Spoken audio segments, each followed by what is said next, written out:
Okay, today is 7th of August and we continue with the Khandha Samyutta.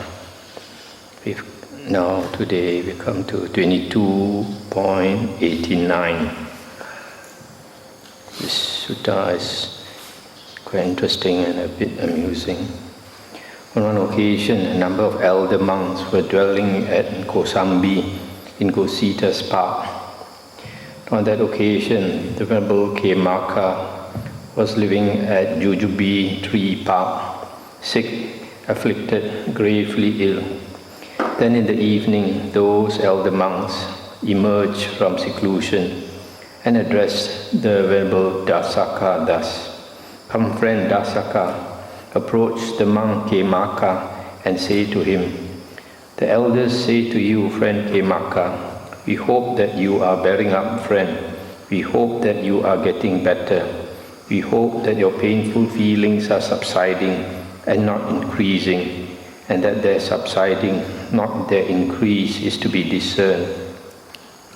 "Yes, friends," the Venerable Dasaka replied, and he approached the Venerable Kemaka and delivered his message.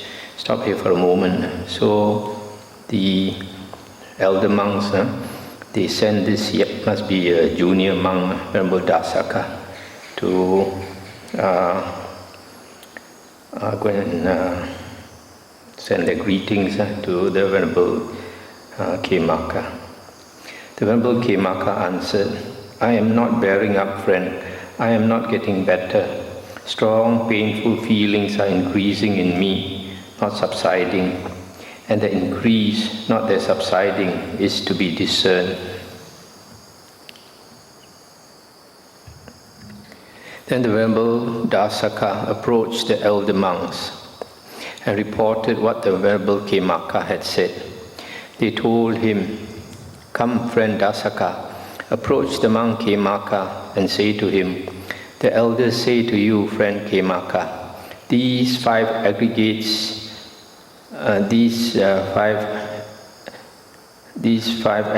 of attachment, friend, have been spoken of by the Blessed One.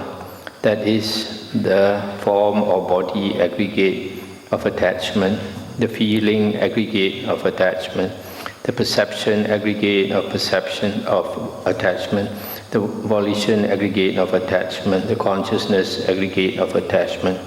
Thus the Venerable Kemaka regard anything as self or as belonging to self among these five aggregates of attachment." "Yes, friends," the Venerable Dasaka replied, and he approached the Venerable Kemaka and delivered his message.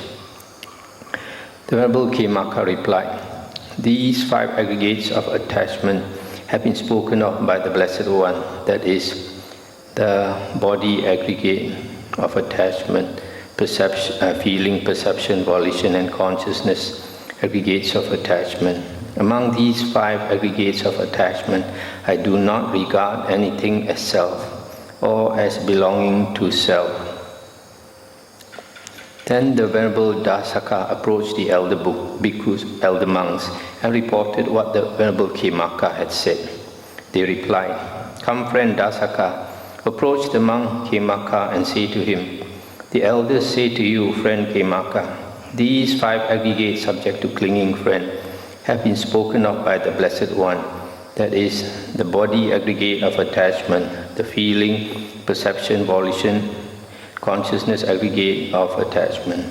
If the Venerable Kemaka does not regard anything among these five aggregates subject to clinging as self or as belonging to self, then he is an Arahant, one whose asavas are destroyed."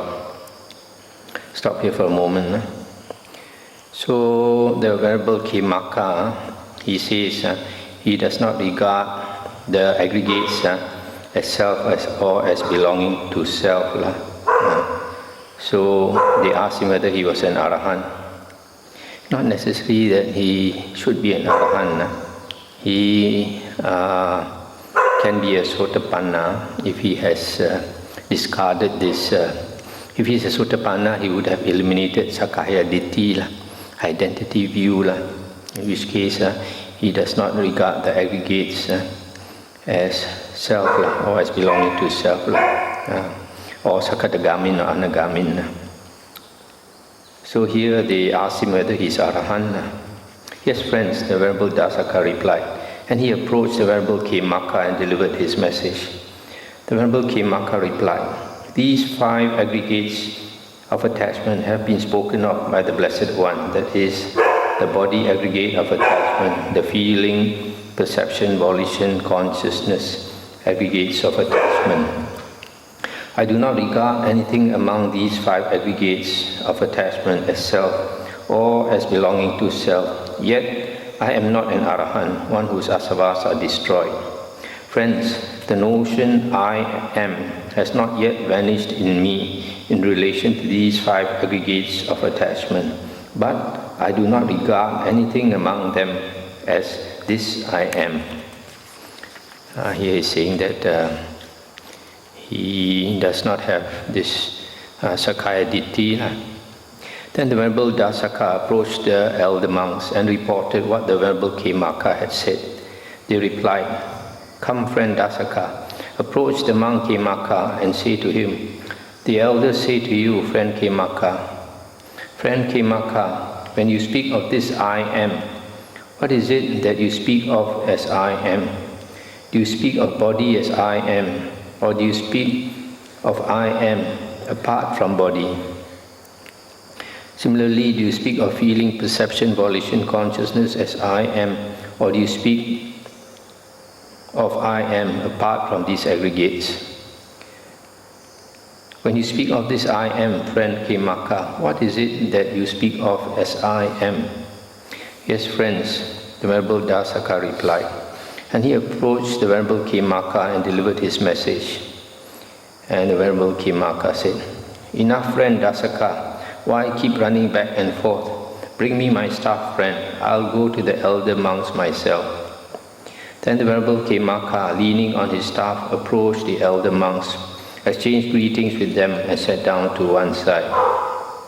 So you see, this Venerable Khemaka, they asked him so many questions, and he got fed up. So even though he was very sick, he took his tongkat, his walking stick, and made a great effort and walked to them. The elder monks then said to him, friend Khemaka, when you speak of this I am, what is it that you speak of as I am? They repeated the question as before. And he said, friends, I do not speak of body as I am, nor do I speak of I am apart from body. I do not speak of feeling as I am, nor do I speak of I am apart from feeling. Similarly with perception, volition and consciousness. Friends, although the notion I am has not yet vanished in me in relation to these 5 aggregates subject to clinging, still I do not regard anything among them as this I am. Suppose, friends, there is the scent of a blue, red or white lotus. Would one be speaking rightly if one would say, the scent belongs to the petals, or the scent belongs to the stalk, or the scent belongs to the pistils? No, friend. And how, friends, should one answer if one is to answer rightly? And the elder said, answering rightly, friend, one should answer, the scent belongs to the flower. So too, friends, I do not speak of body as I am, nor do I speak of I am apart from body. Similarly, I do not speak of feeling as I am, nor do I speak of I am apart from feeling. Similarly with perception, volition and consciousness. Friends, although the notion I am has not yet vanished in me in relation to these 5 aggregates of attachment, still I do not regard anything among them as this I am. Friends, even though a noble disciple has abandoned the 5 lower fetters, still in relation to the 5 aggregates of attachment, there lingers in him a residual conceit I am, a desire I am, an underlying tendency I am that has not yet been uprooted. Sometime later, he dwells contemplating rise and fall, or rise and cessation of birth and death of the 5 aggregates of attachment. Such is body, such its origin, such its passing away. Similarly, such is feeling, perception, volition, consciousness, such their origin, such their passing away.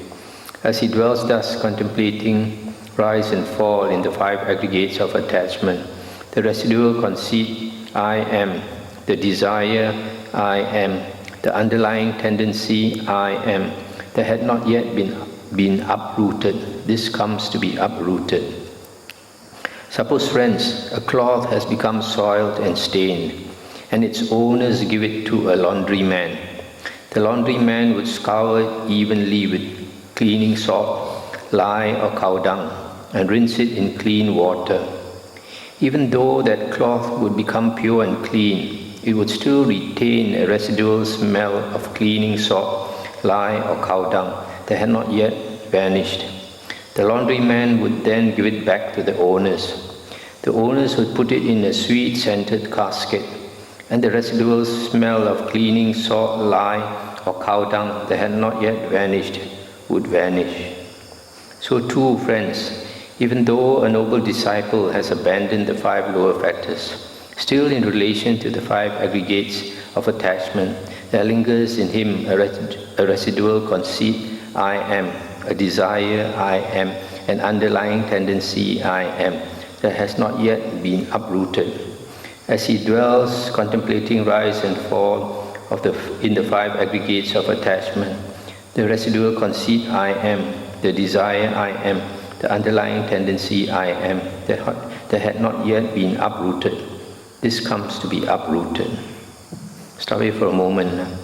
So here he's saying that he's actually an anagamin.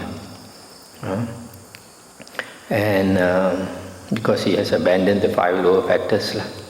And yet he still has this residual conceit, this mana, I am, that has not been uprooted. So he says he has to continue observing or contemplating the 5 aggregates, their nature and how they originate and how they pass away, contemplating impermanence in the 5 aggregates, then slowly one day the I am is uprooted. And he gives a very good simile, just like a dirty piece of cloth is sent to a laundryman. The laundryman cleans it and gives it back to the owner. And when the owner receives it, it still has a little bit of smell. So he puts it in a box with a lot of sweet-smelling flowers and perfume and all that. And then he closes the box.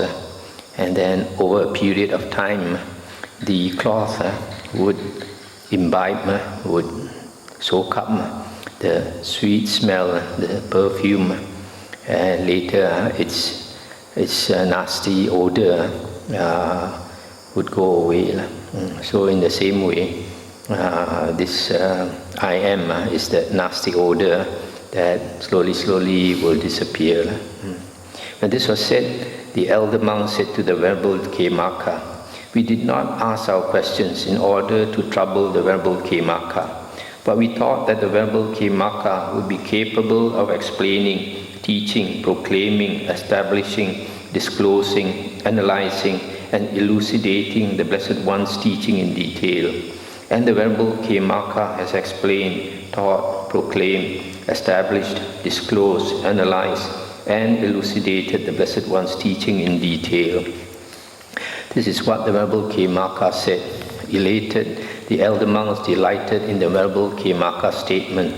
And while this discourse was being spoken, the minds of 60 elder monks and of the Venerable Khemaka were liberated from the asavas by non-clinging. So this Venerable Khemaka is a great anagamin. He can explain so well that the 60 of the elder monks, they also attain arahanthood. So possibly they had also